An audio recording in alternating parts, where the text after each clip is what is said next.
श्री स्वामी समर्थ सगळ्यांना नमस्कार मंडळी. आज बुधवार होता आणि मुलांना सुट्टी होती. सुट्टी म्हणले आमचं आदल्या दिवशी सांगितलेलं असतं का उद्या मम्मी आम्हाला लवकर उठायचं नाही.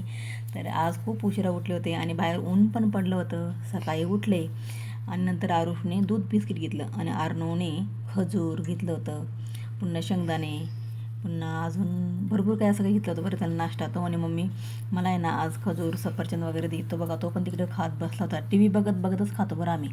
एक तर आहे ना खाताना आम्हाला टी व्ही किंवा मोबाईल लागतो. इकडे बाईचा मी भाजीपाला आणला होता. बाई भाजी निवडत बसली होती. भाजीपाला एवढा स्वस्त झाला ना. मिरच्या तर 20 रुपयाचे अर्धा किलो आणले मी.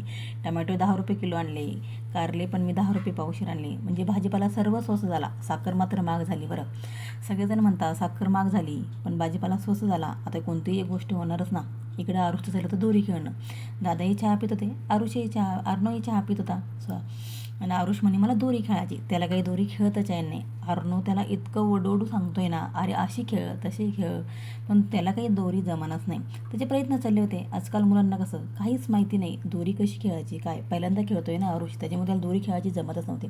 इकडे मग माझी स्वयंपाकाची तयारी चालली होती. म्हटलं चला मुलांचं अजून आंघोळ वगैरे नाही, त्यांचं चाललं आहे आज आम्हाला उशिरा आंघोळ करायच्या. म्हटलं ठीक आहे. त्यांचं चहा पाणी होस तर म्हणलं आपण इकडे आहे ना स्वयंपाक करूया. मग मी इकडे तुरीच्या घुगऱ्या करायला घेतल्या होत्या. तुरीच्या घुगऱ्या मी मस्तपैकी भाजून घेतल्या आणि शिजू घातल्या. त्या शिजायला त्याला अर्धा घंटा लागला होता बरं का. कारण की तुरीच्या घुगऱ्या भिजवल्या तर लवकर शिजतात, पण भाजवल्या तर लवकर शिजत नाही. इकडं आरुषचं मी इकडं फोडणी देत होते. तर आरुषने बघा हातामध्ये काय घेतलं, हळद आणि जिरे. त्याला फार आवडतात. दरवेळेस मी स्वयंपाक करत असलं ना तिथे येतो आणि हळद आणि जिरे घेतो, ते दोन्ही मिक्स करतो आणि तो खात बसतो बघा.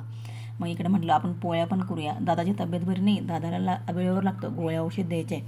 तर आमचा स्वयंपाक झाला आणि आम्ही जेवायला बसलो होतो. सगळेजण जेवायला बसले. आमचा टी व्ही चालू होता. नंतर मग दुपारच्या वेळेस कामं आवरले. म्हटलं आज भांडे घासूया, पण अचानकच पाणी आलं. पाणी आल्यामुळं मी एक्स्ट्राचे कपडे धुवायला काढले.